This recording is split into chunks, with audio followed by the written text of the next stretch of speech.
Hi everyone and welcome back to the channel. Today I'm going to be reviewing a real and a fake Rolex Oyster Perpetual 41mm green dial, reference number 124300. I'll be pointing out the differences that I can see between the real and the fake, so that this gives you a few things to look out for when trying to purchase one for yourself, and means that hopefully you will be able to avoid buying a fake one with the belief that it is actually a real one. So with that said, let's start the video. So starting with the outer box and the outer sleeve, keeping the real one on the left and the fake one on the right, you'll see that both watches have this white sleeve around the outer box. However, if we look at the real one here, it has this code and text printed on the side. If we take a look at the fake, however, it's just a plain white sleeve, so that text isn't present anywhere on the sleeve at all. If we take those white sleeves off and look at the outer boxes themselves underneath, you'll see that they are pretty much the same size, and they both have this Rolex crown printed on the top. However, it's a slightly better quality on the real one, as you can see here. But the only real difference I can see is the colour of the boxes. So any real Rolexes will come in this light coloured outer box. However, a lot of the fake ones I've seen come in this more yellow coloured outer box. So it may differ slightly based on the fake that you have, but basically this colour here is the colour you're looking for on any real Rolex outer boxes. So if we now take the lids off of the outer boxes, you'll see that both the real and the fake have this flap here with Rolex printed inside. However, if we look at the real one, you'll see that the Rolex text is in a green non-shiny material and the crown above it is in a silver shiny material. But on the fake, it has both the Rolex text and the crown in a shiny material, and they're both green. So just slightly different. If you look at the wrapping around the inner box as well, on the real one it's a sort of bubble wrap type material here, whereas on a lot of fakes that I've seen it just comes with this thin tissue paper wrap instead, so that's not something that would ever come on a real one. Looking at the inner boxes, you can see that they are pretty much the same size and design. However, on the real one, you can see that the colour is more of a royal, traditional Rolex colourway. And on the fake, the colour of the box is slightly darker. Also, if we look at the bottom of the box, you'll see that they both have the correct text printed underneath. So it says Rolex SA Genève Suisse, and it has a code there with Oyster M. On the real one, it's very tidy and it's sort of etched in and very central on the box. However, on the fake, the text looks a lot cheaper, and there's also a spelling mistake in Genève, as you can see there, there's an F instead of an E. So basically just look out for how tidy it is on the bottom of the box, how central it is, and if there's any spelling mistakes or anything else like that. So there's the real one, and there's the fake.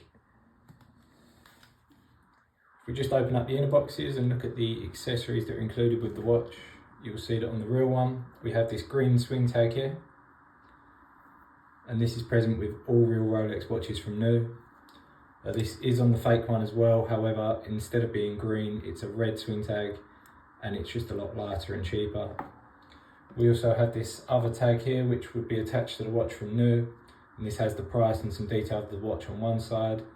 It also just has the model number on the other side. So as we said, it's 124300 for Oyster Perpetual 41mm.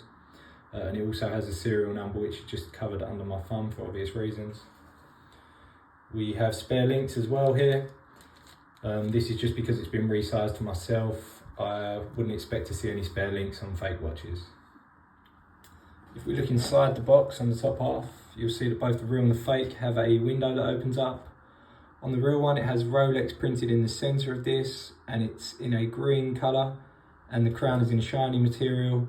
Also, the part that it is printed on is a sort of velvety type material. However, if we look at the fake, it does have this as well, but the Rolex text is a shiny green, and the Rolex crown is also shiny, so that's slightly different to the real one. And also this material on the back is a sort of similar velvety material, but it has a lot of lines going through it and just looks a bit cheaper. So I'll just put those side by side so you can see them there. If we pull these tabs down and take a look at the booklets that are present inside, you'll see that on the real one here, we first have this Oyster Perpetual date booklet, which just has a lot of details about the watch inside and how to configure it, etc. We also have this Rolex wallet, which has the guarantee manual on one side. So again, it's the same sort of material as the other booklet that I just showed you, a sort of shiny green material. And on the other side, we have this Rolex International Guarantee card. And on the other side of the card, it just has the model, as you can see here. So again, this should be 124300 for the Oyster Perpetual. Also has the serial number, which I've got to cover again for obvious reasons, and the date of purchase as well underneath. So you can just see that there as well. If we open the tab on the fake one and take a look at what's included inside, firstly we can see this bit of meshy material here. This is something that's never included with any real Rolex watches. Also this booklet here is not something that is included with any real ones I've seen either. It does have a wallet, the same as was present on the real one. However, the wallet itself is slightly different. So this is the real one, and the fake one's just a vertical printout instead of a horizontal one. It does have a guarantee manual in there, but it's completely different to what was on the real one. And we've also got this 1-year warranty slip, so just a lot of fake additional paperwork that's there. We do have a international guarantee card, but this again is slightly different in the way it is printed to the real one. So the fake one's a different colour green, it's a lot darker on the real one. And if you look at the text at the bottom, it's reflective on the real one, whereas on the fake one it is not. And if we look at the back here, it has model, serial and date of purchase, but they're all blank. So I assume a lot of this paperwork would come with the fake watches that you see online, so a few things to keep an eye out for there. Also, another thing I've just noticed is that on the wallet, on the real one, inside it just has this Rolex text printed again with a code there. And this isn't something that you would ever see on any of the fake ones that I've seen so far. Moving on to the watch itself, you'll notice straight away that on the real one, the dial colour is much more of a dark royal green, whereas on the fake it's a lot lighter and not so much in sync with the traditional Rolex green that you would expect to see. So if I just put those side by side, real one on the left, fake one on the right, you can see straight away the colour of those is completely different. If we take a look at the watches from a side angle, you'll see that on the real one we have this part of the watch here. You also have another layer, which is the ring around the top of the watch. And then you have the glass, which just pokes out above that. If we look at the fake one, however, you'll see that we have the two parts of the watch here, but the glass is flat with the top of the watch. So this is how it should look, as you can see here on the real one, just the glass just poking out above the top. And if it has anything like this, where the glass is not viewable from the side, then assume that it's a fake. On the back of the fake watch I have here, you will just see that there is a stamp in each corner of the watch, so 4 stamps in total, and they are just, one of them is a Rolex Crown, and I'm not too sure what the other ones are, to be honest. One of them says 18K. But if we look at the real one, you'll see that none of those are present, and it is just a smooth piece of material on the back there. So if we now look at the clasps on the watches, you'll see that for the Oyster Perpetual we have this type of clasp here. And on the real one, if I just put it on the side angle, when I open it you can see that this top part of the clasp only moves ever so slightly. So if I just reattach that and pull that out again, you can see it only moves that far. If we look at the fake one, however, it has the same style clasp and it's pretty much the same size. But when I try to open that, the top part of the clasp moves a lot more. So you can see straight away, look how much more it moves. If I just reclip that and just show you again, it's got all of that movement there, which wasn't present on the real one. If we just look inside the clasp as well, you'll see that on the real one here, where the bracelet ends, there is a little bar going across. and if we clip that in, you'll see that on the clasp itself there is a little semicircle clip that goes into it, whereas on the fake it is basically the other way around. So we have the end of the bracelet here with no bar going across in between, but on the inside of the clasp the bar is present there instead. So it just goes in at the other way around basically. So if I just show you those side by side,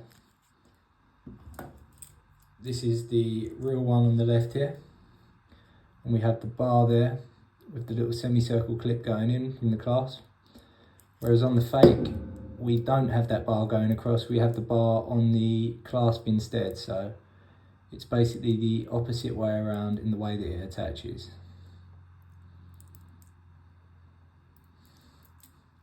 If we now take a look at the hour markers on the bezel from a side angle, you'll notice that there is a particular pattern that is followed, and this is the case on all authentic Rolex watches.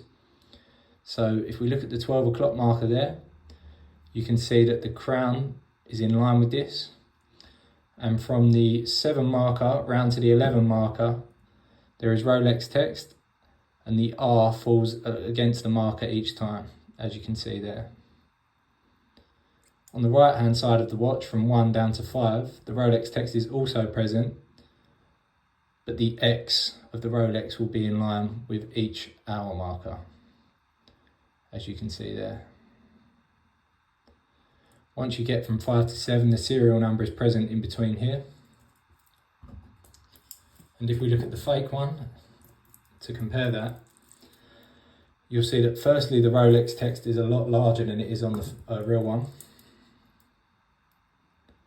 I'll just put those side by side. But some of the text and the location it is in doesn't match up. So if we look at the 12 o'clock marker, you can see that the crown is present, but it's just slightly off-centered, which is not going to be the case on a real one. It will always be dead-centered. And if we look from the 7 round to the 11, you can see that the R of the Rolex is pretty much in line with where it should be. But once we get round to the 1 down to 5, you can see that the X is not centered in line with each hour marker. So that one there's just in between E and X. That one there's just nearer to the X. And that seems to carry on down the whole of that side. It's just not in line with where it should be. And again, just for reference, you can see the serial number is present in between the 5 and the 7 markers here. So if I just put those up side by side again, what we're looking for here is that from 7 round to 11, the R of Rolex is in line with each hour marker, and from 1 down to 5, the X is in line with each hour marker. Something else that I didn't mention with the bezel of the watch is the Rolex text itself. So just on all real ones, note that the text will always be very tidy, as you can see is the case there. Especially this Swiss made at the bottom, this is a good giveaway. So on the fake, a lot of the text is not centered as well as it is on the real ones. It can also be a little bit blurry. And as I said, that Swiss made text that you can just see there is not very clear. It's also very near to the 6 o'clock marker, almost tucked underneath it. Whereas on the real one, it has a little gap in between where it's spaced away. So it might not be exactly the same as this fake here, but the text should always be more or less perfect, as you can see on the real one. And if that isn't the case, and it's anything different to that, then assume that the watch is fake. One final point I can see in regards to the bezel and the face of the watch is that Rolex added a laser-etched crown to a lot of their watches quite a few years ago along the 6 o'clock marker. On real ones, you won't be able to see this with the naked eye. You'll need to get a magnifying glass and go in very far to see it. Whereas a lot of the fake watches have tried to copy that and put it in a position where it is very clear to see. So if I just show you there and zoom in the camera, you can see that on the fake, it has the crown etched in very clearly on the 6 o'clock marker of the watch on the front glass. Just try and get a better angle of that. and it's easily viewable with the naked eye. There we go, you can just see it there. Whereas on the real one, you would have to go in a lot further to be able to see this, and you will not be able to see it as easily as I was able to show you it there on the fake watch. I've been able to zoom in really tightly on the real one to show you the laser-etched crown and how small it actually is and how hard it is to see. So if I just show you there, then you can see that the laser-etched crown is just there on the real one. And you can see how hard that is to view and how much time it took me to zoom in and actually find that. So when the watch is there, there's no way you'll see that. You really have to be zoomed in to be able to get a view on that. Thanks for watching, and as you can see from the video, there are quite a few differences between the real and the fake Rolex Oyster Perpetual 41mm watches. Hopefully now you have quite a few things to look out for when looking to purchase one for yourself, and this will allow you to avoid buying a fake watch accidentally with the belief that it is actually a real watch. If you do still have a watch that you are struggling to authenticate, then please get in touch with me via the link in the description, and I'll do my best to get back to you as soon as possible. If you could please also like and subscribe, then that would help me greatly, as it allows me to grow the channel and to make more videos like this. So thanks again for watching, and I hope you enjoyed it.